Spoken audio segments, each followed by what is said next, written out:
दूध विकून पैसे येतात, पण महिन्याच्या शेवटी हातात पैसेच राहत नाही. तुमच्यासोबतही असं होत आहे का? मग समस्या दूध कमी देण्यात नाही, पैसा नेमका कुठे निघून जातोय हे आपल्याला कळत नाही.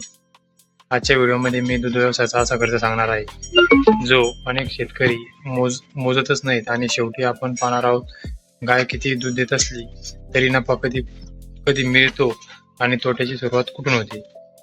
नमस्कार शेतकरी बांधवांनो, दूध व्यवसायात आपण रोज दूध काढतो, डेअरीला दूध देतो आणि पैसे मिळवत असतो. त्यामुळे आपल्याला वाटतं की व्यवसाय चांगला चाललाय, पण खरं गणित इथे सुरू होतं. समजा तुमच्याकडे 5 गायी आहेत आणि रोज दूध विकून 2,000 रुपये येत असेल. महिन्याला जवळपास 60,000 रुपये उत्पन्न दिसतं, पण हे पूर्ण 60,000 आपले नसतात. मग पैसा जातो कुठे?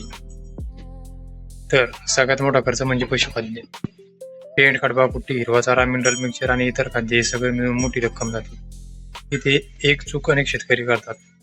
गाय किती दूध देते यापेक्षा गायीला किती खाद्य द्यायचं याचा हिशोब नसेल तर खर्च वाढत जातो.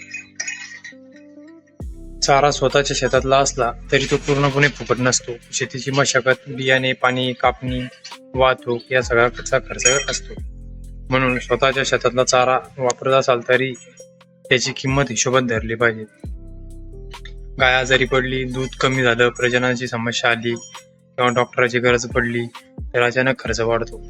हा रोजचा खर्च नसतो, पण वर्षभराचा हिशोब केला तर त्याचा परिणाम नफ्यावर होतो. घरचे लोक काम करत असतील पण आपण मजुरी शून्य धरतो. पण व्यवसायाचा खरा नफा काढायचा असेल तर आपल्या श्रमाची किंमतही समजून घेतली पाहिजे. कारण सकाळ संध्याकाळ चारा, पाणी, गोठा साफ करणे, दूध काढणे या प्रत्येक कामाला वेळ जातो.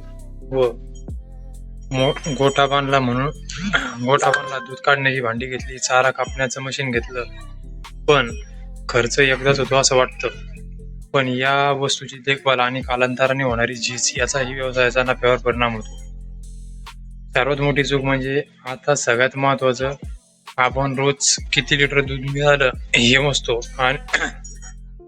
पण त्यासाठी रोज किती खर्च झाले हे मोजतो का? अजिबात मोजत नाही. जर दूध विक्री 2,000 रुपये असेल तर त्यामध्ये खर्च आपला 1,700 रुपये असेल, नफा फक्त 300 रुपये असेल तर त्या 2,000 रुपयाला किंमत नाही.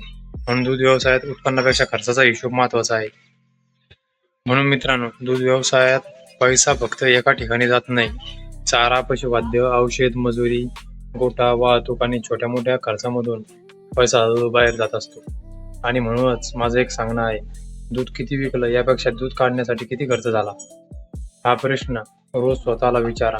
कारण दूध व्यवसायात उलाढाल मोठी असणं महत्वाचं नाही, खर्च वजा केल्यानंतर हातात किती उरले हे महत्वाचं आहे. अशाच शेतकऱ्याच्या उपयोगी व्हिडिओसाठी चॅनलला सबस्क्राईब करा, व्हिडिओ आवडल्यास व्हिडिओ लाईक करा व तुमच्या दूध व्यवसाय शेतकरी मित्राला हा व्हिडिओ नक्की शेअर करा.